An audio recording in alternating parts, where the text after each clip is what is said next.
O feudalismo, sistema político em que o poder é descentralizado e exercido pelo senhor de terras, basicamente implicava em 4 elementos: o feudo, o suzerano, o vassalo e o contrato feudal. Só para lembrarmos, vamos então verificar mais uma vez quais eram as características do feudalismo, quais eram as características da sociedade feudal. Nós sabemos que essa sociedade possuía uma economia autárquica, quer dizer, uma economia voltada para o consumo, baseada nas obrigações civis. Lembram-se delas? Eram fundamentalmente a corveia, a talha e as chamadas banalidades.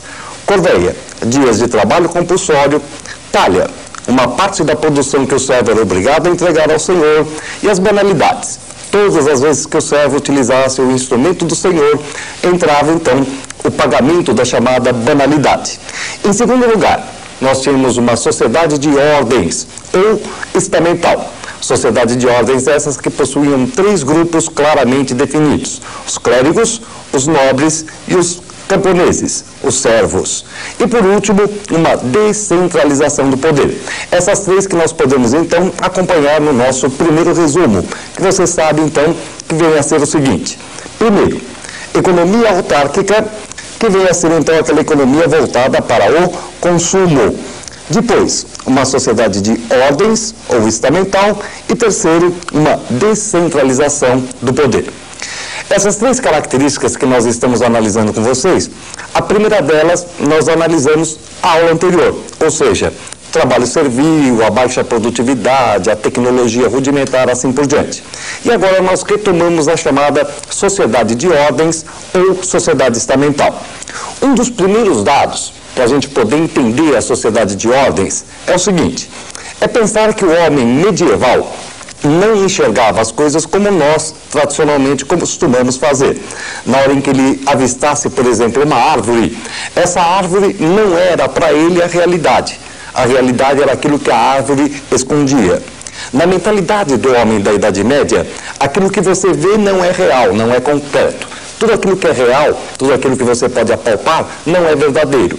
Aquilo que este elemento esconde é que vem a ser o verdadeiro.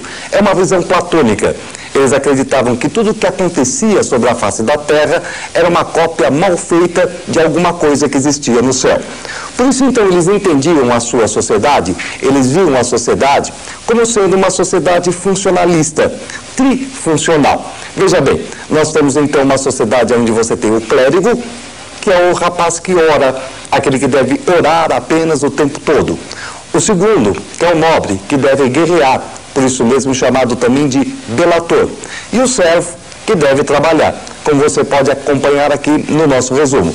Veja bem, o primeiro deles é exatamente o clérigo, que vai cuidar da oração. Olha lá, eles também são chamados de oratores. Você vai dizer, pô, mas de repente um grupo de pessoas inteirinho que fica rezando o tempo inteiro. É verdade. Para nós pode parecer uma coisa assim meio ridícula, mas para o homem da Idade Média, que tinha uma expectativa de vida de no máximo cerca de 30 a 35 anos, com cerca de 10 anos a pessoa já era considerada praticamente um ser humano adulto, este homem está muito mais preocupado em salvar a sua alma do que verdadeiramente salvar a sua vida. Por isso o padre muitas vezes é visto também como um guerreiro. A arquitetura medieval, especialmente a arquitetura românica das igrejas medievais, procura copiar a estrutura de um castelo. É o padre que luta contra os inimigos invisíveis da cristandade, contra o pecado, contra os demônios, contra as bruxas, contra as feiticeiras. Ó, se você tem os inimigos invisíveis, os padres, os oratores, cuidam de tentar afastá-los da cristandade. Agora, você tem aqueles inimigos que são os visíveis também, que nós apresentamos para vocês. Quais são eles?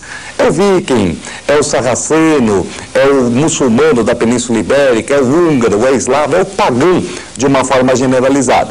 Contra esses inimigos visíveis que estão atacando a Europa centro-ocidental, você tem o segundo grupo social, esse que nós conhecemos aqui pelo nome de nobres, também conhecidos pelo nome de delatores, da onde vem inclusive a palavra bélico.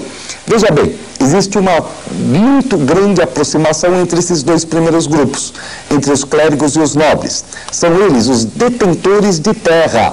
eles são os proprietários. E o único não proprietário virá a ser exatamente esse terceiro, aqui, este pobre coitado. Se tem alguém que reza para ele, se tem alguém que briga por ele, este infeliz aqui vai ser obrigado a trabalhar para sustentar aquele que reza, para sustentar aquele que guerreia. É o servo ou laboratores, da palavra labor, da palavra trabalho. O que nos parece a chamada sociedade de ordem, gente? O que ela pode parecer para nós? Dá uma olhadinha aqui nesse coletivismo. De repente você tem o que reza, o que guerreia, o que trabalha, um sentido de sociedade coletivista, ninguém vive para si, mas vive para o outro. O que existe no céu que é parecido com isso? São três coisas diferentes, mas três coisas que formam uma só. Exatamente isso que você está pensando, ou seja, a Santíssima Trindade. Por isso mesmo, você não pode quebrar essa estrutura. Em primeiro lugar, sempre o padre. Em segundo, o nobre. Em terceiro, o servo. Porque eles representam na imaginação do homem da Idade Média o Pai, o Filho, o Espírito Santo.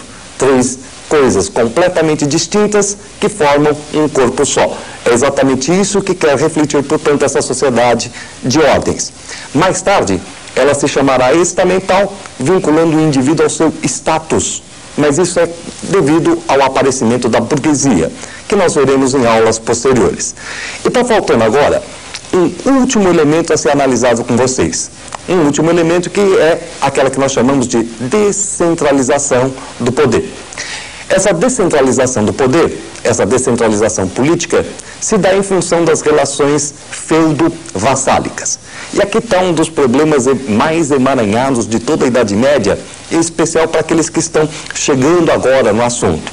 De repente, o que é a relação feudo-vassálica? Não é a relação entre o nobre e o servo? Não. A primeira coisa que você nunca mais deve se esquecer na sua vida, pelo amor de Deus, é a seguinte: tanto o senhor feudal quanto o vassalo correspondem a nobres. A relação feudo-vassálica é uma relação socialmente horizontalizada, de nobre para nobre, e não de nobre para servo. A relação verticalizada, de nobre para servo, é a relação senhorial. A diferença entre elas vem a ser a seguinte: na relação senhorial, nobre-servo, o servo paga uma série de prestações, de obrigações econômicas ao dono da terra. Então você tem uma relação socioeconômica. Na relação feudal, o senhor provê sustento em troca especialmente de prestações militares. Portanto, nobre com nobre, vassalo sempre um nobre. Para você nunca mais se esquecer disso, basta você se lembrar que durante toda a Idade Média, o rei da Inglaterra, ninguém mais, ninguém menos do que o rei da Inglaterra, era vassalo do rei da França. Quer dizer, então, olha lá, vassalo é sempre um nobre e a relação feudo-vassálica é uma relação horizontalizada. Isso posto, vamos então pensar no seguinte: de repente, se o vassalo é um nobre, se o senhor é um nobre, qual a diferença entre os dois? A diferença entre os dois é essa que você pode observar no nosso resumo. Olha só, o senhor feudal é aquele que concede o feudo. E aqui existe um outro tipo de problema dentro da estrutura que nós estamos analisando. Em geral, todo mundo pensa que feudo é um pedaço de terra. E não é. Feudo pode ser um pedaço de terra, não é necessariamente. Feudo significa tão única e exclusivamente sustento. Se o senhor te der, por exemplo, 300 cabeças de gado por ano, em troca da sua prestação militar, ele está te dando um feudo. Se o senhor te der direito a cobrar pedágio numa ponte do senhorio dele, esse pedágio é um feudo. Ele pode te dar um pedaço de terra? Pode, mas não é obrigatório que o feudo seja a terra, tá? Portanto, o feudo significa sustento. O nobre que dá sustento, o nobre que dá feudo, é aquele senhor feudal. O nobre que recebe o feudo presta um juramento de fidelidade, que nós também chamamos de homenagem. Extremamente sacralizado, ele vai para dentro da igreja, fica lá, recebe óleo, passa um óleo na cabeça, nos ombros, no peito, nas costas, nas três pernas, passa um óleo em tudo que ele puder. Quanto mais santo tiver dentro da sala, melhor, mais forte é o juramento. Eles terminam esse juramento trocando um ósculo, um beijo na boca, tá? E aí o Senhor entrega para ele um pedacinho daquilo que é o feudo cedido. E o que ele está esperando em troca? Diversas obrigações do vassalo. Por exemplo, se o senhor for preso, o vassalo deve contribuir no pagamento de resgate. A filha do senhor vai casar, o vassalo tem que colaborar no dote da filha. O filho do vassalo vai se tornar cavaleiro, o vassalo tem que colaborar na compra da armadura. Teve festinha no castelo do senhor, o vassalo é obrigado a levar presente. Mas o que interessa realmente é que o vassalo fica comprometido a prestar 40 dias de serviço militar dentro das tropas do senhor. Então, o que mais interessa ao senhor feudal na concessão do feudo? Exatamente esses 40 dias de serviço militar obrigatório.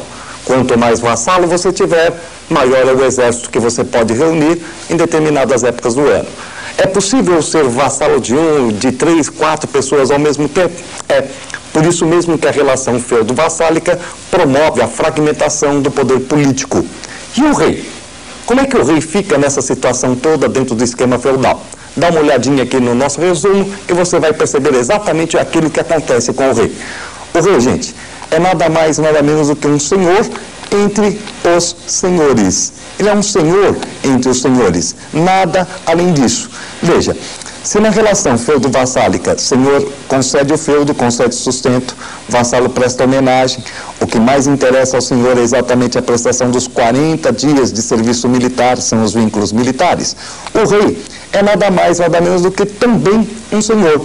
Ele só vai mandar naqueles que são os seus vassalos. É claro que ele possui uma autoridade maior que a autoridade régia, só que essa sem vassalos e sem a posse de terra, fica apenas como a do suzerano entre suzeranos.